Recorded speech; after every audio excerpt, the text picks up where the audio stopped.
Hello students, स्वागत है आपका यूट्यूब चैनल इलेक्स गुरु पर। FEEE विषय के वीडियो लेक्चर सीरीज़ में यूनिट नंबर 2 के लेक्चर नंबर 5 में मैं आज आपके सामने लेकर के आया हूं ऑपरेशनल एम्पलीफायर के एप्लीकेशंस। स्टूडेंट्स, पहले 4 वीडियो लेक्चर्स में हमने यूनिट 2 के लगभग सारे टॉपिक कवर कर लिए हैं। ये particular video lecture last video lecture होगा इस पर्टिकुलर यूनिट का, और ये एक मैराथन वीडियो लेक्चर होगा। मैराथन वीडियो लेक्चर इसलिए है क्योंकि इसमें मैं सभी एप्लीकेशंस जो आपके सिलेबस के अकॉर्डिंगली ऑपरेशनल एम्पलीफायर के एप्लीकेशंस है, जिसमें एम्पलीफायर, एडर, डिफरेंशिएटर, इंटीग्रेटर है, उन्हें मैं आज आपके सामने कवर करने वाला हूँ। स्टूडेंट्स, यहाँ हमारे लिए सबसे इम्पॉर्टेंट बात ये बन जाती है कि अगर हम इस पर्टिकुलर यूनिट को 2 पार्ट्स में डिवाइड करें तो एक ऑपरेशनल एम्पलीफायर के बेसिक्स हैं और एक एप्लीकेशंस है। तो एप्लीकेशन पार्ट से एक क्वेश्चन आप मान के चलिए कि एग्जाम में ज़रूर से आएगा, और उस पॉइंट को ध्यान में रखते हुए ही हमने इस पर्टिकुलर वीडियो लेक्चर को एक मैराथन वीडियो लेक्चर में कन्वर्ट किया है, जहां पर मैं अपने कुछ हैंड रिटन नोट्स को लेकर के आपके सामने आया हूं, ताकि कम समय में मैं आपको ये चारों एप्लीकेशंस बता पाऊँ। और मैं उम्मीद करता हूं कि इन 4 एप्लीकेशन में से कम एक एप्लीकेशन आपको एग्जाम में ज़रूर से मिलेगा। तो स्टूडेंट्स, वीडियो आप पूरा देखें। वीडियो पूरा देखने के बाद वीडियो पसंद आने पर वीडियो को लाइक करना बिल्कुल ना भूलें। साथ ही साथ अगर आपको ये कंटेंट अच्छा लग रहा है तो आप कमेंट करके भी हमें ज़रूर से बताएं, और अगर आपने अभी तक हमारा चैनल सब्सक्राइब नहीं किया है तो आप चैनल भी ज़रूर से सब्सक्राइब करें। तो स्टूडेंट्स, चलिए ज़्यादा बात नहीं करते हुए अब हम सीधे चलते हैं यूनिट नंबर 2 के लेक्चर नंबर 5 पर। स्टूडेंट्स, ऑपरेशनल एम्पलीफायर के एप्लीकेशंस की जब आप बात करते हैं तो एप्लीकेशंस को हम ब्रॉडली 2 टाइप में क्लासीफाई कर सकते हैं। एक एप्लीकेशन होंगे लीनियर एप्लीकेशंस, और दूसरे एप्लीकेशंस होते हैं नॉन लीनियर एप्लीकेशंस।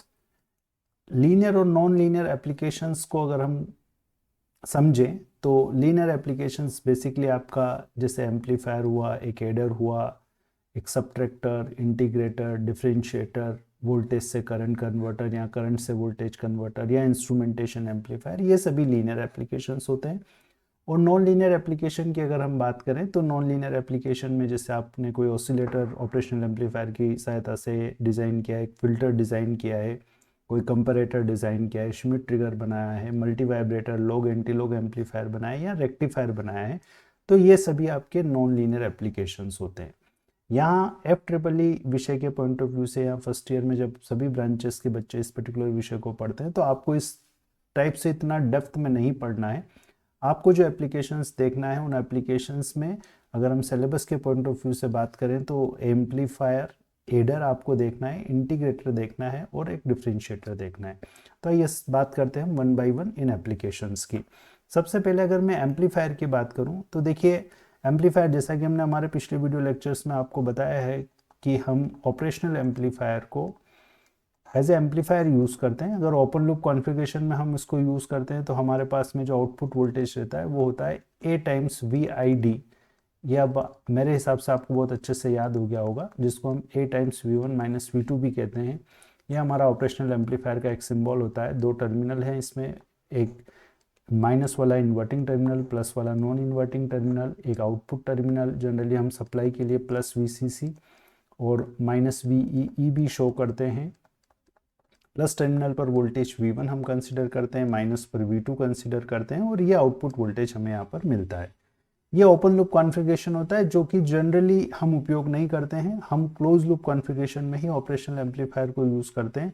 और इसके जो क्लोज लूप कॉन्फ़िगरेशन में जब हम इसे उपयोग करते हैं तो क्लोज लूप कॉन्फ़िगरेशन भी हमने हमारे पिछले वीडियो लेक्चर में डिटेल में बताया है, जिसमें हमने देखा था कि एक नॉन इन्वर्टिंग एम्पलीफायर होता है, एक इन्वर्टिंग एम्पलीफायर होता है और एक डिफरेंशियल एम्पलीफायर होता है। तो अगर आपको एग्जाम में ऑपरेशनल एम्पलीफायर का उपयोग पूछा जाए, एप्लीकेशन पूछा जाए एक एम्पलीफायर के रूप में, तो उस कंडीशन में आप बहुत ज़्यादा डेरिवेशन ना करके आप ये बताएं कि ऑपरेशनल एम्पलीफायर को क्लोज लूप कॉन्फ़िगरेशन में उपयोग करते हुए हम non inverting amplifier, inverting amplifier और डिफरेंशियल एम्पलीफायर के रूप में उपयोग कर सकते हैं। जहां हमारा जो नॉन इन्वर्टिंग एम्पलीफायर होता है उसका सर्किट डायग्राम ये होता है। नॉन इन्वर्टिंग एम्पलीफायर में हमने आपको क्लोज लूप कॉन्फ़िगरेशन में बताया था, हम फिर से यहाँ पूरा डिटेल में बता रहे हैं कि नॉन इन्वर्टिंग एम्पलीफायर में प्लस टर्मिनल पर आपका इनपुट अप्लाई होता है। आउटपुट वोल्टेज जो आपको मिलता है वो जब हम गेन निकालते हैं, देखिए क्लोज लूप कॉन्फ़िगरेशन है, इसका मतलब आपको यहाँ आउटपुट से इनपुट पर एक फीडबैक मिलेगा। ये ओपन लूप कॉन्फ़िगरेशन है जिसमें आउटपुट से इनपुट पर कोई कनेक्शन नहीं है। तो यहाँ देखिए जब आप नॉन इन्वर्टिंग एम्पलीफायर का उपयोग करते हैं तो आपको एक फीडबैक के रूप में एक रेजिस्टेंस आप लगाते हैं RF वैल्यू का। ये आउटपुट से इनपुट पर आपने कनेक्ट कर रखा है। इन्वर्टिंग टर्मिनल या नेगेटिव टर्मिनल पर ही आपने एक रेजिस्टेंस R1 ग्राउंड कर रखा है। इनपुट आपने नॉन इन्वर्टिंग इसीलिए है क्योंकि इनपुट आपका कहाँ पर है, ये इनपुट आपने नॉन इन्वर्टिंग टर्मिनल पर दे रखा है। नॉन इन्वर्टिंग टर्मिनल पर दे रखा है मतलब प्लस टर्मिनल पर दे रखा है, और एक ये लोड रेजिस्टेंस कनेक्ट कर रखा है। अदर इसके अलावा आपने प्लस VCC और माइनस VE कनेक्ट कर रखा है। तो ये आपका एक नॉन इन्वर्टिंग एम्पलीफायर का सर्किट हो जाता है। यहाँ सिंपल एप्लीकेशन अगर आपसे 5 नंबर 8 नंबर में पूछे जा रहे हैं और अगर आपको एम्पलीफायर बताना है तो आपको कोई डेरिवेशन करने की ज़रूरत नहीं है। आप नॉन इन्वर्टिंग एम्पलीफायर के इस एक्सप्रेशन को याद कर लीजिए कि नॉन इन्वर्टिंग एम्पलीफायर का output voltage VO 1 plus RF upon R1 times Vin होता है। बस आप ये याद कर लीजिए, ये डायग्राम बना दीजिए और इस टाइप से इसको एक्सप्लेन कर दीजिए। तो एक हो गया आपका नॉन इन्वर्टिंग एम्पलीफायर। इसके बाद हम बात करेंगे इन्वर्टिंग एम्पलीफायर की। इन्वर्टिंग एम्पलीफायर में देखिए, इन्वर्टिंग एम्पलीफायर में आपका इनपुट इन्वर्टिंग टर्मिनल पर आ जाएगा। इन्वर्टिंग है मतलब ये नेगेटिव टर्मिनल पर ही आपने इनपुट लगा रखा है। क्लोज लूप कॉन्फ़िगरेशन है इसलिए आपको यहाँ पर फिर से फीडबैक रेजिस्टेंस दिखाना पड़ेगा। तो ये फीडबैक रेजिस्टेंस आपने लगा रखा है। नॉन इन्वर्टिंग टर्मिनल को आपने यहाँ पर ग्राउंड कर दिया है, और साथ ही साथ एक रेजिस्टेंस R1 आपने सप्लाई के साथ या Vin के साथ कनेक्ट कर रखा है। बाकी अरेंजमेंट वही है जो हम अभी तक कॉमन यूज़ करते हैं। और यहाँ जो आउटपुट वोल्टेज आपको मिलता है वो होता है minus RF upon R1 times Vin। और ये माइनस ये दिखाता है कि ये क्या है, ये एक इन्वर्टिंग एम्पलीफायर है। ये इन्वर्टिंग एम्पलीफायर है, इसका मतलब ये हुआ कि अगर आपने कोई पॉजिटिव इनपुट वोल्टेज दिया, सपोज Vin आपका 2 है, तो आपको आउटपुट में minus RF upon R1 into 2 मिलने वाला है। अगर ये नेगेटिव -2 है तो ये -2 वहाँ जाकर के माइनस माइनस प्लस होकर के पॉजिटिव बन जाएगा। इसलिए इस टाइप से ये एक इन्वर्टिंग एम्पलीफायर होता है। तो दो एप्लीकेशन हो गए, एम्पलीफायर में दो टाइप हो गए, एक इन्वर्टिंग एम्पलीफायर, एक नॉन इन्वर्टिंग एम्पलीफायर। तीसरे एम्पलीफायर की हम बात करते हैं डिफरेंशियल एम्पलीफायर की। डिफरेंशियल एम्पलीफायर में देखिए दो इनपुट हम लगाएंगे, डिफरेंस कर रहे हैं मतलब हमारे पास इनपुट दोनों होंगे। एक इनपुट हमने नॉन इन्वर्टिंग टर्मिनल पर लगा रखा है, एक इन्वर्टिंग टर्मिनल पर लगा रखा है। फीडबैक यहाँ पर भी होगा, क्लोज लूप कॉन्फ़िगरेशन की ही हम बात कर रहे हैं तो ये फीडबैक एम्पलीफायर के रूप में ही हम यूज़ कर रहे हैं इसको। एक रेजिस्टेंस R1 लगाकर यहाँ VB हमने कनेक्ट किया है और ये कनेक्शन हमारा इस नॉन इन्वर्टिंग टर्मिनल पर है। इन्वर्टिंग टर्मिनल पर भी हमने एक रेजिस्टेंस R1 और RF, ये R1 और RF हमने इस टाइप से यहाँ सेट किए हैं कि ये RF अपॉन R1 यहाँ कॉमन आ जाए, इसलिए आपको यहाँ स्पेसिफिक होना है। ये फीडबैक रेजिस्टेंस नहीं है, ये जो R2 रेजिस्टेंस है, ये R2 रेजिस्टेंस का मान RF के बराबर है। RF के बराबर होने का मतलब सपोज अगर ये 100 ओम है तो यहाँ पर भी हम क्या करेंगे, 100 ओम का रेजिस्टेंस लगा लेंगे। यहाँ अगर ये 1000 ओम रेजिस्टेंस है तो इस रेजिस्टेंस का मान भी हम क्या रख देंगे, 1000 ओम रख देंगे। इसका मतलब ये रेजिस्टेंसेस के मान समान है। और ऐसे अगर कॉन्फ़िगरेशन को लेकर के आप इसका अगर आउटपुट निकालेंगे, जैसा कि हमने हमारे पिछले वीडियो लेक्चर में इसका डिटेल में आउटपुट निकाला है, अगर आपको वो डिटेल देखना है तो आप वहाँ से ज़रूर से देखें। यहाँ अगर एग्जाम में आपको सिर्फ और सिर्फ एप्लीकेशन पूछा जा रहा है तो वहाँ पर आप इस टाइप से सर्किट को याद रख करके सीधे output voltage equal to RF upon R1 times VA minus VB लिख दे। VA माइनस VB आपका ये दिखा रहा है कि ये अपने आप में क्या है, डिफरेंस एम्पलीफायर है या डिफरेंशियल एम्पलीफायर है। तो स्टूडेंट्स अगर आपसे सिर्फ एम्पलीफायर पूछा जा रहा है, एप्लीकेशंस की अगर हम बात कर रहे हैं और अगर सिर्फ एम्पलीफायर पूछा जा रहा है तो आप अपने दिमाग में इस चीज़ को सेट कर लें कि जब भी एम्पलीफायर पूछा जाएगा तो आपको सीधे ये बताना है कि ऑपरेशनल एम्पलीफायर को हम ओपन लूप और क्लोज लूप दो कॉन्फ़िगरेशंस में यूज़ कर सकते हैं, और जनरली एम्पलीफायर के रूप में यूज़ करने के लिए हम क्लोज लूप कॉन्फ़िगरेशन यूज़ करते हैं। और क्लोज लूप कॉन्फ़िगरेशन में 3 कॉन्फ़िगरेशंस हो सकते हैं, एक इन्वर्टिंग एम्पलीफायर हो सकता है, एक नॉन इन्वर्टिंग एम्पलीफायर हो सकता है और एक डिफरेंशियल एम्पलीफायर हो सकता है। अब आप क्या करें, इन्वर्टिंग एम्पलीफायर का सर्किट बना करके सीधे आउटपुट लिख दें, नॉन इन्वर्टिंग का सर्किट बना के आउटपुट लिख दें और फिर डिफरेंशियल एम्पलीफायर का सर्किट बना करके आउटपुट लिख दें। इस तरीके से आपका ये पर्टिकुलर एम्पलीफायर वाला जो टॉपिक है ये कंप्लीट हो जाता है। अब हम बढ़ते हैं अगले एप्लीकेशन पर। अगले एप्लीकेशन की अगर हम बात करें तो हमें जो दूसरा एप्लीकेशन पढ़ना है वो है एडर। एडर देखिए, जैसा कि नाम से ही हमें समझ में आ रहा है कि ऐड करेगा, एडिशन करेगा, योग करेगा। यहाँ पर भी एडर हम नॉन इन्वर्टिंग भी बना सकते हैं और इन्वर्टिंग भी बना सकते हैं। नॉन इन्वर्टिंग एडर बनाने का मतलब ये है कि इनपुट्स आपके कहाँ पर होंगे, नॉन इन्वर्टिंग टर्मिनल पर होंगे। अगर आप इन्वर्टिंग एडर बनाएंगे तो इनपुट्स आप इन्वर्टिंग टर्मिनल पर देंगे। फीडबैक यहाँ पर भी होगा, तो ये यहाँ से आप देख सकते हैं, ये हमने फीडबैक लगा रखा है और इस फीडबैक रेजिस्टेंस के साथ एक रेजिस्टेंस R1 कनेक्ट करके हमने ग्राउंड कर रखा है। नॉन इन्वर्टिंग टर्मिनल पर देखिए ये तीन VA, VB और VC, ये वो तीन इनपुट्स हैं जिन तीन इनपुट्स को मुझे एडिशन करके आउटपुट में लेना है। तो ये तीनों इनपुट मैंने कुछ R1 रेजिस्टेंस के साथ कनेक्ट किए हैं। ये R1 और ये R1 सेम है, एक ही मान के रेजिस्टेंस मैंने यहाँ पर लगा रखे। ये लगा करके मैंने इधर इन्वर्टिंग टर्मिनल पर लगा रखे।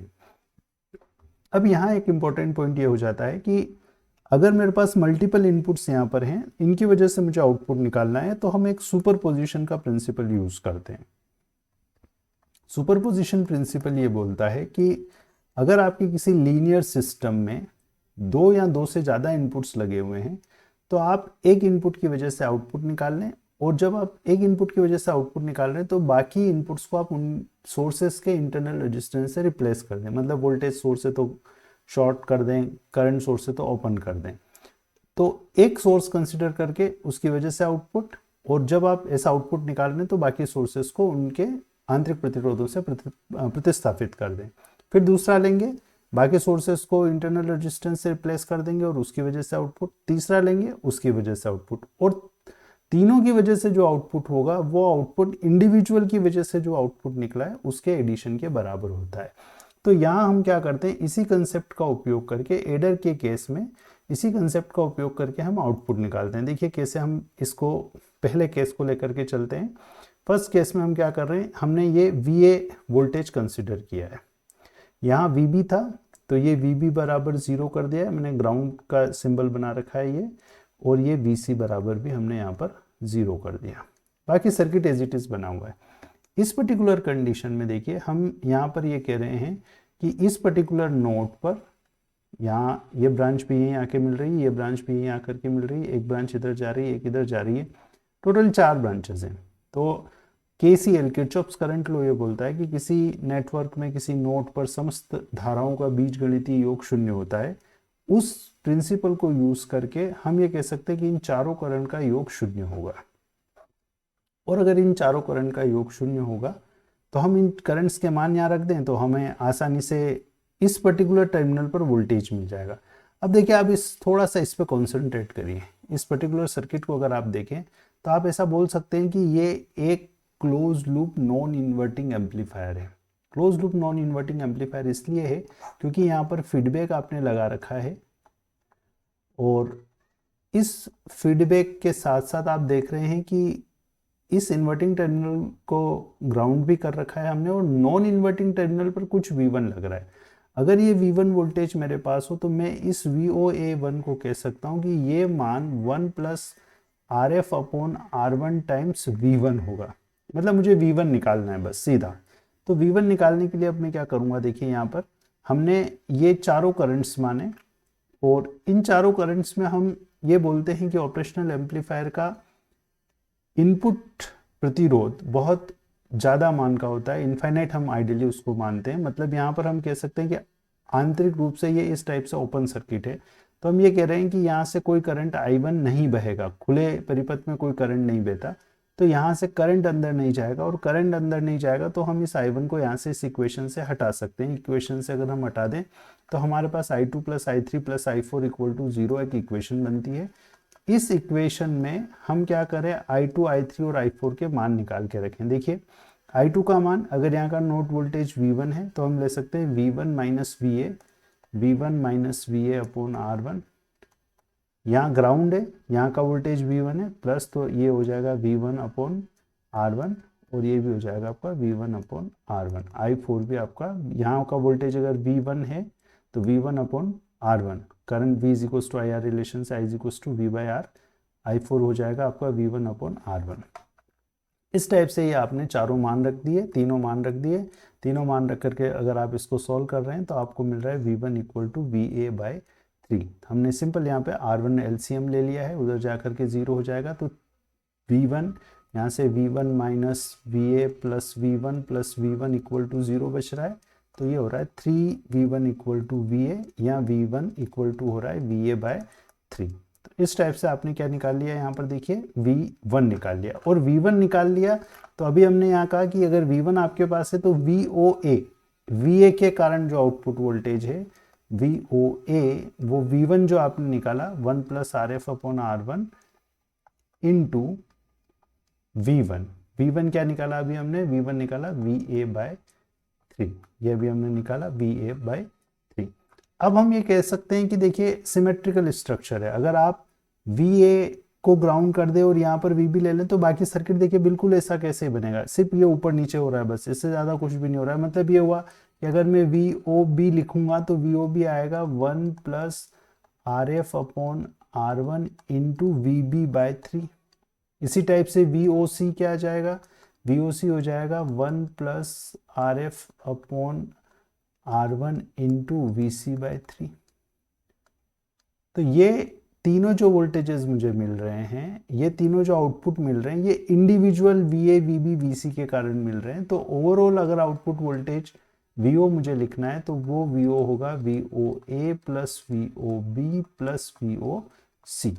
देखिए इसको हमने आगे यहाँ पर किया होगा पूरा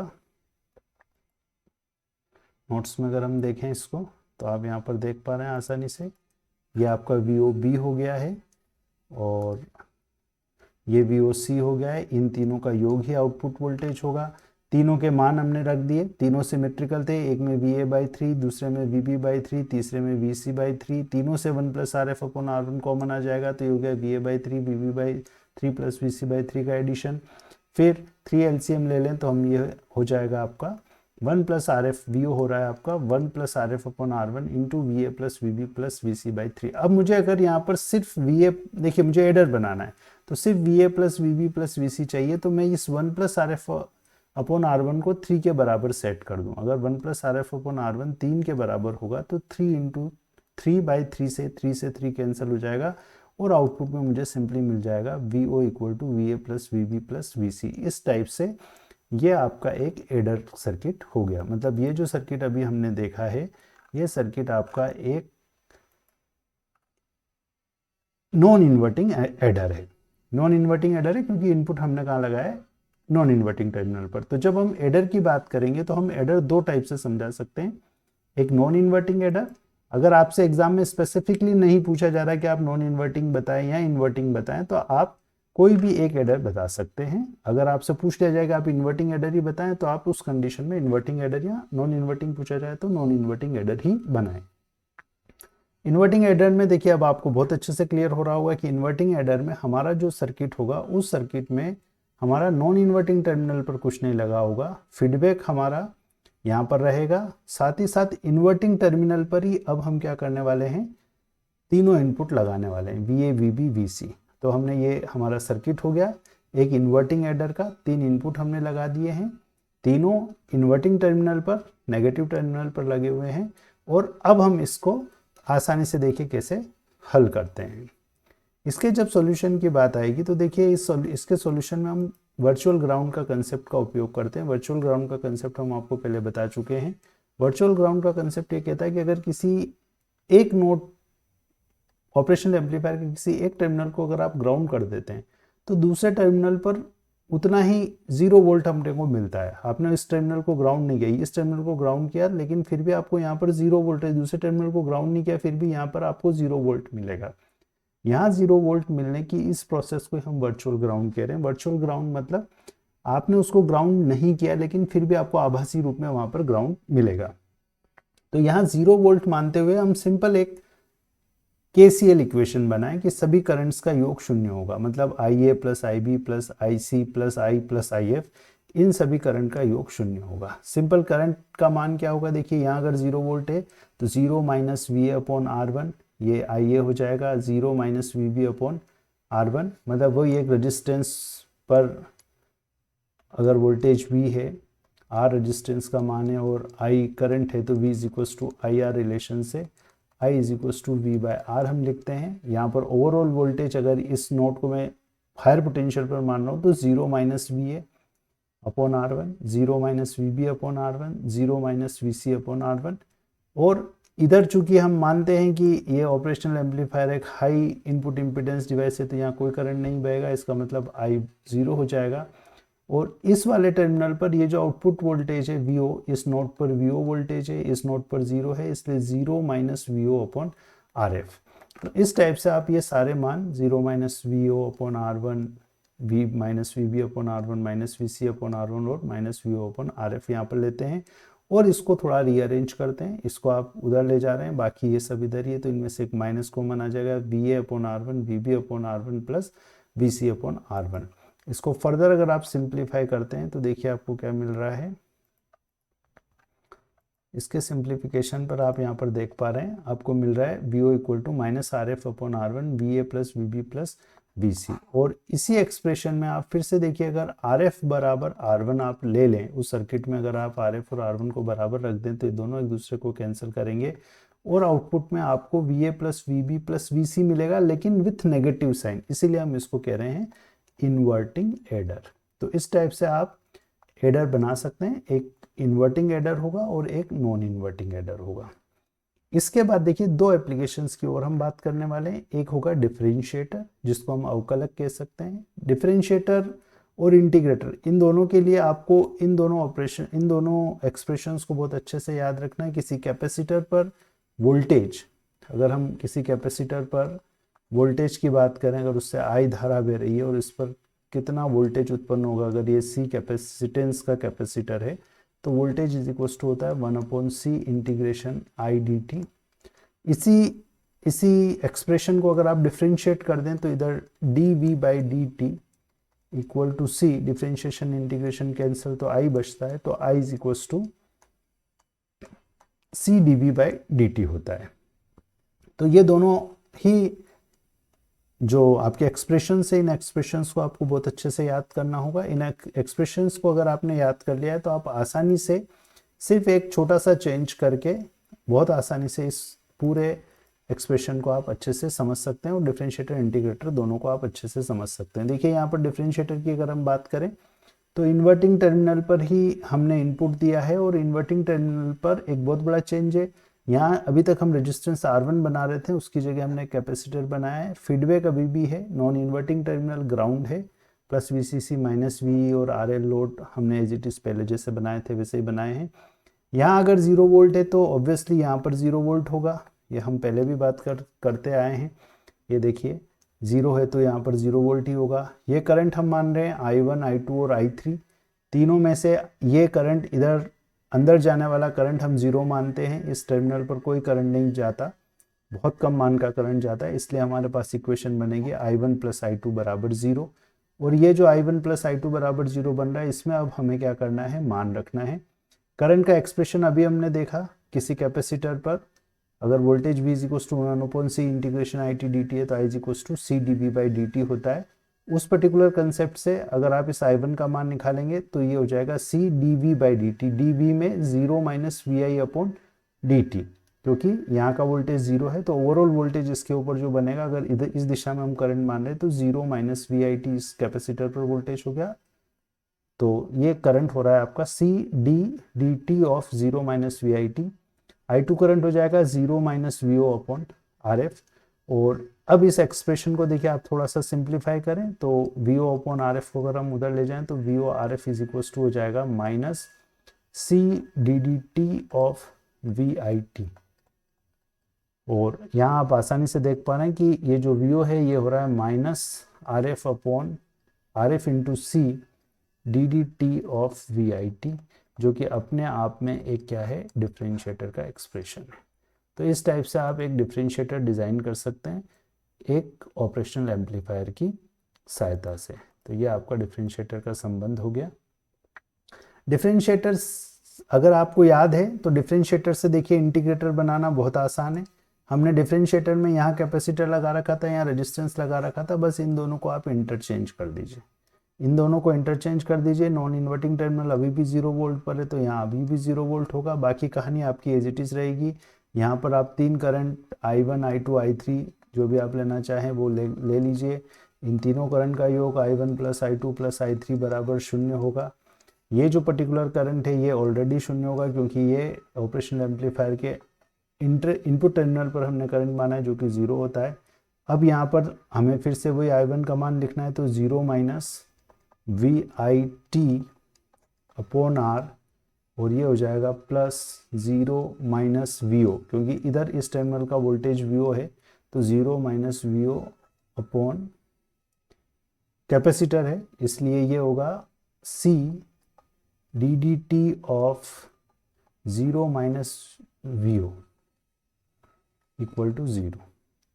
तो ये दोनों ही करंट है, I3 इक्वल टू 0 हो गया। C dV बाई dt हम कहते हैं तो C वोल्टेज की जगह 0 minus VO, C dV by dt equal to 0। तो ये इस टाइप से हमारे पास दोनों एक्सप्रेशंस आ गए। इन एक्सप्रेशंस को अब आप इसको सॉल्व कर सकते हैं। हमें आउटपुट वोल्टेज चाहिए तो देखिए यहाँ से अगर अपन इसको साधारणतः पहले सिंप्लीफाई करें तो मुझे मिल रहा है DDT ऑफ VO, मैं इसको उधर ले जा रहा हूँ तो ये पॉजिटिव हो गया, इक्वल टू हो रहा है, ये इधर ही रहेगा, माइनस RC इंटू VIT। अब चूंकि मुझे तो आउटपुट वोल्टेज चाहिए तो मैं इसको क्या कर सकता हूँ, इंटीग्रेट कर सकता हूँ। तो integration differentiation cancel, VO equal to हो जाएगा minus RC integration VIT dt, मतलब आपके इनपुट का इंटीग्रेशन होकर के आपको आउटपुट में मिल रहा है। तो स्टूडेंट्स इस टाइप से आप बहुत आसानी से देख पा रहे होंगे, समझ पा रहे होंगे कि आप किसी भी एप्लीकेशन को बहुत आसानी से बना सकते हैं। ये आपका VOT equal to minus 1 upon RC integration VIT dt आ रहा है। तो किसी भी एप्लीकेशन के अगर आप बात कर रहे हैं, अगर हमें एग्जाम में एप्लीकेशन पूछा जा रहा है तो हमारे लिए जो सबसे इम्पोर्टेंट पॉइंट हो जाता है वो यही होता है कि close loop configuration, open loop configurations क्या है, ये हमें बहुत अच्छे से समझ में आए। इनको अगर हमने ध्यान में रख करके अगर इन एप्लीकेशंस को समझने की कोशिश की तो बहुत आसानी से आप इन एप्लीकेशंस को एग्ज़ाम में परफॉर्म कर सकते हैं। साथ ही साथ आप मान के चलिए कि आपको एग्ज़ाम में इन 4 एप्लीकेशन में से एक एप्लीकेशन मिनिमम मिलना ही मिलना है। एम्पलीफायर अगर आपको पूछा जाता है तो तीनों एम्पलीफायर बना करके सीधे आप फॉर्मूलेज लिख लीजिए। एडर पूछा जा रहा है, अगर स्पेसिफिक पूछा जा रहा है कि आप इन्वर्टिंग एडर या नॉन इन्वर्टिंग एडर बनाइए तो इन्वर्टिंग पूछा जा रहा है तो इन्वर्टिंग पर इनपुट दे करके बना दीजिए, नॉन इन्वर्टिंग पूछा जा रहा है तो नॉन इन्वर्टिंग पर इनपुट दे के बना दीजिए, नहीं पूछा जा रहा है तो नॉन इन्वर्टिंग वाला बना दीजिए, और आपके पास समय है तो नॉन इन्वर्टिंग इन्वर्टिंग दोनों बना दीजिए। इंटीग्रेटर और डिफरेंशिएटर में कैपेसिटर पर जो वोल्टेज और करंट के रिलेशन है, हमने आपको कहा अभी थोड़ी देर पहले ही कहा है, ये जो वोल्टेज करंट के रिलेशन है, आप इन वोल्टेज करंट के रिलेशंस को आप अच्छे से याद कर ले। V is equals to 1 upon C integration I dt और I is equals to C dV by dt। एक बार अगर आपको ये दोनों ही एक्सप्रेशंस याद है तो आपको ये छोटा सा सर्किट याद रखना है जो कि अपने आप में एक इन्वर्टिंग एम्पलीफायर का सर्किट ही है। इन्वर्टिंग एम्पलीफायर में आप इस रेजिस्टेंस की जगह, इस कैपेसिटर की जगह रेजिस्टेंस यूज करते हैं RF। कैपेसिटर को अगर आपने यहाँ फीडबैक में यूज किया तो ये आपका एक इंटीग्रेटर हो गया, अगर आप इसको यहाँ यूज कर लेंगे तो ये एक डिफरेंशिएटर हो गया। आपको एग्जाम में आप कहीं पर भी प्लेस करके जब नॉर्मल मैथमेटिक्स करके इसको सॉल्व करके निकालेंगे तो जो भी रिजल्ट मिल रहा है उसके अकॉर्डिंगली आप अपने आंसर को मॉडिफाई कर सकते हैं, इसलिए इसमें बहुत ज़्यादा रटने की आपको ज़रूरत नहीं पड़ेगी। तो स्टूडेंट्स उम्मीद करता हूँ कि आपको ये वीडियो लेक्चर पसंद आया होगा। हमने जो एक ही वीडियो लेक्चर में कोशिश की है कि ये जो चारों आपके एप्लीकेशन से ये कवर हो जाए, ये आपको पसंद आए होंगे। अगर वीडियो आपको पसंद आया तो आप वीडियो को लाइक करना ना भूलें। चैनल सब्सक्राइब नहीं किया तो चैनल सब्सक्राइब ज़रूर से कर लें। ऐसे ही मैराथन वीडियोस के लिए आप इलेक्स गुरु पर बने रहें। अगले वीडियो लेक्चर्स में हम यूनिट 3 को इसी टाइप से नोट्स से कवर करने की कोशिश करेंगे। तो बने रहें आप इलेक्स गुरु पर। वीडियो देखने के लिए बहुत बहुत धन्यवाद।